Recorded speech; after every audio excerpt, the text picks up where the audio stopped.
En esta hora, Dios ha puesto en mi corazón llevar hasta ustedes una presentación bajo el título Evidencias de la Resurrección de Cristo.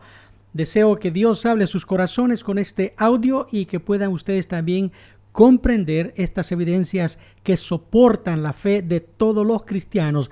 Aun si usted es una persona que no ha entregado su corazón y su vida a la verdad de Jesucristo, le invito a que escuche este programa porque espero Dios hable a su corazón y usted pueda transformar su entendimiento para con Jesucristo.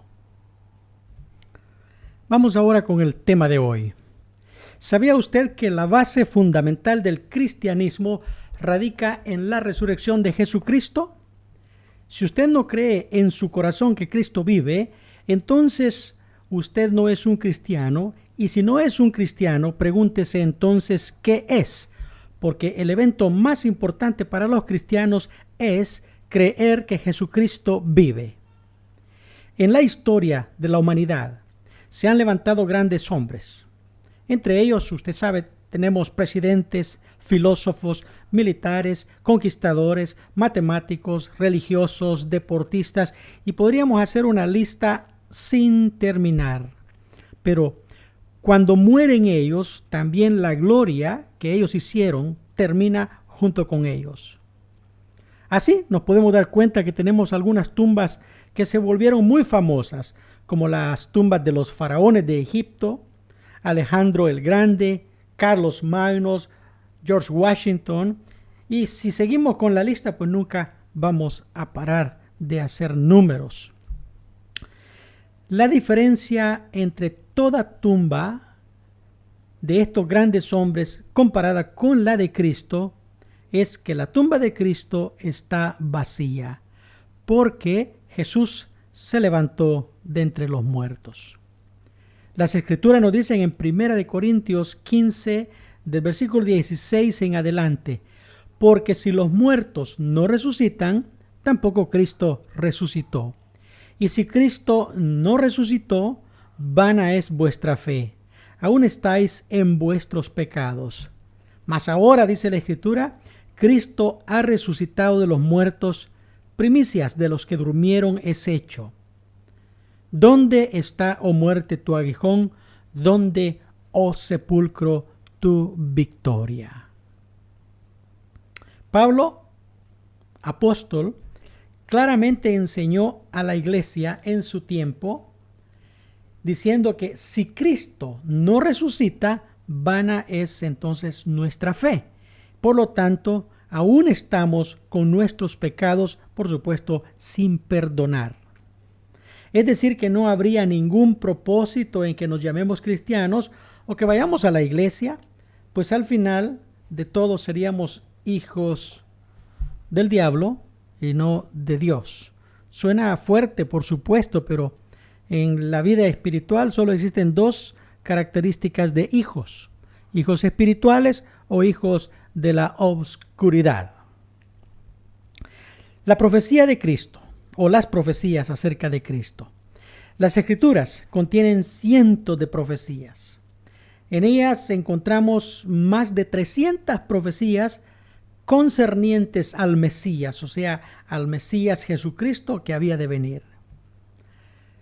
¿Cuáles fueron en su totalidad, o las cuales fueron en su totalidad cumplidas por el Señor Jesucristo?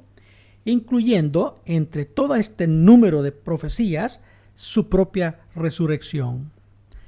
Y hablando de 300 profecías, o más o menos, el número es grande, sería interesante pensar cuáles serían los chances de que una persona pudiese cumplir tan solo 8 profecías de esas 300 y tantos. Los chances de que una persona cumpla 8 nada más de esas profecías lo podemos representar como un 1 con 17 ceros. O sea, estamos hablando de una cifra extremadamente alta, lo cual coloca imposible que una persona cumpla esas profecías. Jesús mismo dijo que Él se levantaría de entre los muertos. Cuando Él estuvo ya en su ministerio personal, Leemos en Juan capítulo 2, versículo 19, que dijo: destruid este templo y en 3 días lo levantaré. Jesús se refería en este momento no al templo que había sido construido por Salomón, sino al templo de su propio cuerpo. Estaba hablando de su muerte y resurrección al 3er día. En Mateo 20, versículo 17, dice que subió a Jerusalén, tomó a sus 12 discípulos aparte en el camino y les dijo: he aquí, subimos a Jerusalén, y el Hijo del Hombre será entregado a los príncipes de los sacerdotes y a los escribas, y le condenarán a muerte. Y le entregarán a los gentiles para ser escarnecido, azotado y crucificado. Mas al 3er día resucitará. Una vez más, se refirió a la resurrección de su propio cuerpo al 3er día. Así encontramos la crucifixión de Cristo, realizada en Jerusalén, clavado entre medio de 2 inicuos. Ahí fue crucificado el Señor para dar paso en 3 días mostrar al mundo que Él había resucitado o resucitaría de entre los muertos. En San Marcos 15, versículo 26, también leemos estas frases, y es que habían puesto un título al tope de la cruz que decía: el Rey de los Judíos. Y crucificaron con Él a otros 2 ladrones, uno a su derecha y otro a su izquierda. Y así se cumplió la escritura que dice: con los transgresores fue contado. ¿Sí? Nos habla precisamente esa parte profética de que Él iba a morir entre medio de ladrones o transgresores o gente mala. Su sepultura también ocurrió como había sido profetizado, que Él iba a ser sepultado en una tumba prestada. Mateo 27, 57 nos dice: y cayendo la tarde, vino un hombre rico de Arimatea, llamado José, el cual también era discípulo de Jesús. Este fue a Pilato, pidió el cuerpo de Jesús. Entonces Pilato mandó que el cuerpo le fuese entregado. Y tomando José el cuerpo, lo envolvió en una sábana limpia y lo puso en el sepulcro nuevo, que él había labrado en la roca. Y rodó una piedra a la puerta del sepulcro y se fue. Luego, después de que Jesús había sido ya colocado en la tumba y colocada la piedra en la entrada, sabemos también que Pilato mandó a asegurar la tumba, o sea, a poner guardias en la tumba. Y nos damos cuenta que ante el temor de esa promesa de que Jesús iba a resucitar, estos hombres religiosos fueron a pedir a Pilato que asegurara la tumba, que pusiese a soldados a cuidarla, porque tenían temor de los seguidores de Jesús que aún pudiesen venir y tomar el cuerpo de Jesús para después comenzar a decir que resucitó. Veamos la escritura en Mateo 27, 62, que dice: y al día siguiente, después del día de la preparación, se reunieron los príncipes de los sacerdotes y los fariseos ante Pilato, diciendo: Señor, nos acordamos que aquel engañador vino aún y dijo: después de 3 días resucitaré. Manda pues que se asegure el sepulcro hasta el 3er día, no sea que vengan sus discípulos de noche, lo hurten y digan al pueblo: resucitó de los muertos. Y observe usted lo que dijeron: y será el postrer error peor que el primero. O sea, el primer error fue matarlo, y si declaraban la resurrección de Jesús, creyendo ellos que el cuerpo iba a ser robado, ellos llamaban a esto iba a ser un segundo error grave. Entonces Pilato, ante estas palabras, les dijo: aquí tenéis una guardia, o sea, 10 soldados. Id y asegurad la tumba como sabéis. Entonces ellos fueron y aseguraron el sepulcro, sellando la piedra y poniendo la guardia que les había sido otorgada. La breve historia de la cual he hablado hasta este momento nos está dando un panorama general de la vida, la muerte y la resurrección de nuestro Señor Jesucristo. Podemos hacer un viaje, así espiritualmente, por decirlo, hasta la tumba de Cristo. Y yo les invito,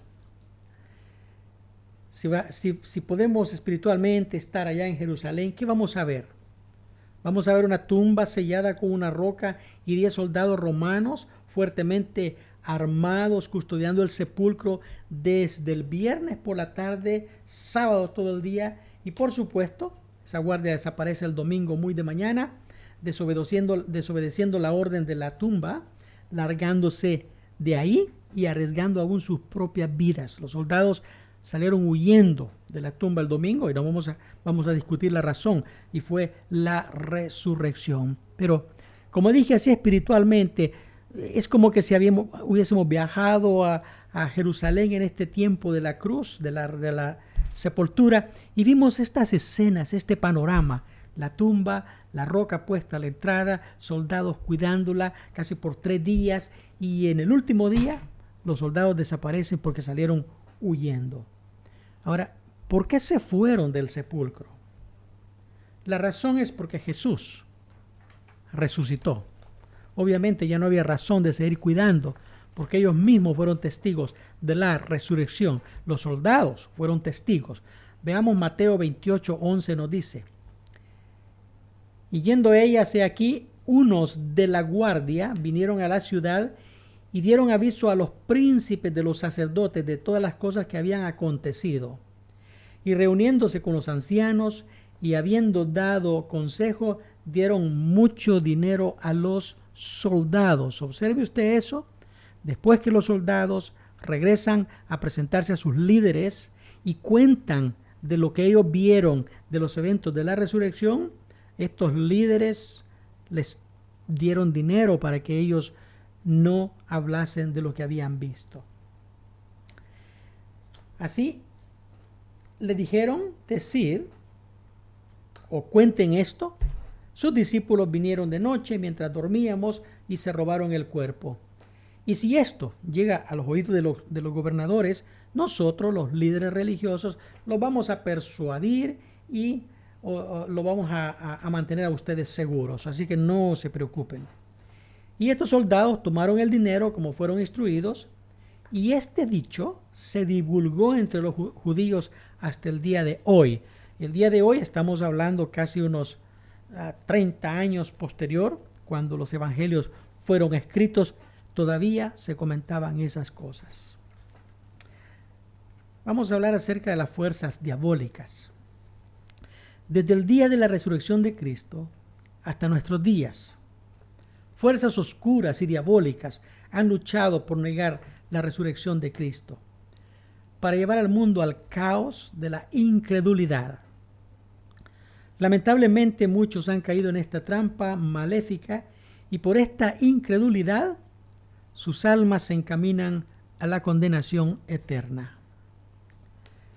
Es mi oración para que la iglesia sea edificada, los creyentes sean fortalecidos, y aquellos que aún no han conocido el camino de Jesucristo puedan acercarse a escuchar y conocer esta gran verdad. Usted, amigo que me escucha, puede descubrir esta verdad y ponerla en su corazón, ya que la verdad radica en salvación. Y muy luego vamos a estar hablando sobre este tema, salvación. ¿Qué significa la salvación? Hablemos ahora un poco acerca de las evidencias de la resurrección de nuestro Señor Jesucristo. ¿Sí? Dije evidencias. Hay cosas palpables, cosas que son innegables. Y si nos remontamos al tiempo nuevamente así espiritual, a la época de la resurrección de Cristo, o sea, día domingo podemos decir así, Jesús ya no estaba en la tumba, aunque también podemos hablar, Jesús nunca estuvo en la tumba, una vez lo colocaron, él se marchó. Pero el domingo nos dimos cuenta que había resucitado.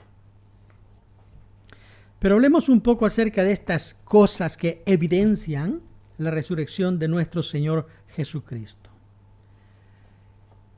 Anduvo el comentario, como ya se había dicho anteriormente, con el trato que hicieron los soldados con los líderes religiosos, que se dijera que los discípulos habían robado el cuerpo. Cuando digo los discípulos, me refiero a los discípulos de Cristo, sus seguidores. ¿Habrán ellos robado el cuerpo? ¿Qué piensa usted? Yo le puedo decir claramente que ellos no robaron el cuerpo. Recuerde usted que una vez Jesús fue colocado en la tumba, pusieron una roca y además de eso, esa tumba fue custodiada por soldados romanos. Y los discípulos, ninguno de ellos iba a exponer su vida en ir a pelear con los soldados romanos para tratar de robar el cuerpo. Recuerde que la tumba también tenía una roca de 2 toneladas. ¿Quién? Toneladas de peso, por supuesto. ¿Quién tomaría el riesgo de ir a pelear con soldados sin armas, a querer remover esa roca y robar el cuerpo de los discípulos? Por lo tanto, descartamos la idea de que los discípulos se robaron el cuerpo. Otra evidencia de la resurrección. Algunos también argumentaban que las mujeres y los discípulos, cuando corrieron a la tumba el día domingo, que se conoce como el día de resurrección, ellos fueron a una tumba equivocada y encontraron que estaban no soldados, estaba vacía, la roca estaba abierta, pudieron entrar, pero vamos a refutar esa idea también. Ellos no fueron a una tumba equivocada. Fíjese usted, ellos conocían perfectamente la tumba, estaban muy bien familiarizados con su territorio. La tumba pertenecía a José de Arimatea, un hombre rico de este tiempo. Por otro lado, de haber ocurrido así, los mismos soldados, la misma guardia, los mismos líderes religiosos que mataron al Señor Jesucristo, hubiesen salido defendiendo la idea de que no, señores, ustedes fueron a una tumba equivocada, la tumba correcta es aquella y ahí está todavía el cuerpo de Cristo. Jamás se conoció una situación así. Luego, una tumba donde se coloca el cuerpo de Cristo después de la crucifixión, la ciudad entera conocía dónde fue colocado. Por lo tanto, los discípulos no pudieron haberse equivocado e ir a una tumba equivocada.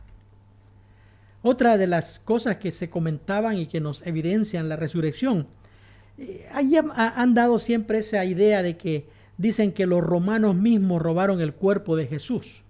Así, pues ya no existe evidencia de Jesús. Si dicen que resucitó, bueno, ¿dónde está el cuerpo? Si ellos lo iban a tener escondido. Ahora, hablemos de esto. ¿Se habrán robado los mismos romanos el cuerpo de Jesús? No, como lo dije hace un momento, ellos no se robaron el cuerpo. Después de la crucifixión y con la noticia de la resurrección, ¿sabe usted lo que sucedió en Jerusalén? Los discípulos y seguidores de Cristo comenzaron a aumentarse extremadamente. El crecimiento de los seguidores fue, pero inmenso. Y esto traía también otra preocupación a los gobernantes romanos y a los líderes religiosos de este tiempo. Si ellos hubiesen querido detener ese crecimiento, lo correcto hubiera sido sacar el cuerpo de Cristo y decirle, señores, aquí está. Ustedes están engañados y con eso terminan el crecimiento cristiano. Pero por supuesto, no tenían el cuerpo. Luego también, hablando de otra de las evidencias, algunos dicen que Jesús nunca murió, sino que fue colocado aún vivo dentro de la tumba, por lo cual él pudo haberse escapado. No, Jesús no fue colocado vivo. Él murió, él expiró en la tumba, en la cruz. Por eso los soldados ya no quebraron sus piernas ni sus huesos, porque él ya había expirado. Lo bajaron de la cruz ya muerto. Por otro lado, pensemos o démosle un poco de crédito a la duda de estos que comentan de esa manera.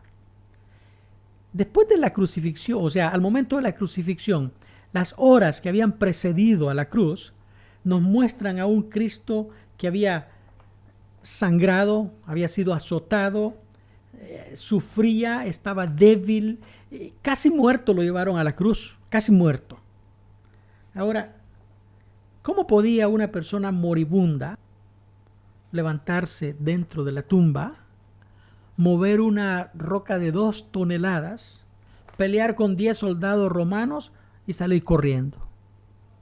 Totalmente imposible. Bueno, pero siempre los comentarios seguían, y cuando hablamos de otra evidencia, podemos mencionar que dicen también que los discípulos inventaron la historia de la resurrección. Que si los discípulos inventaron la historia de la resurrección, no fue un invento. Si la resurrección hubiese sido un invento, escuche bien lo que voy a mencionar, ¿por qué entonces tanta preocupación por negar la verdad de la resurrección?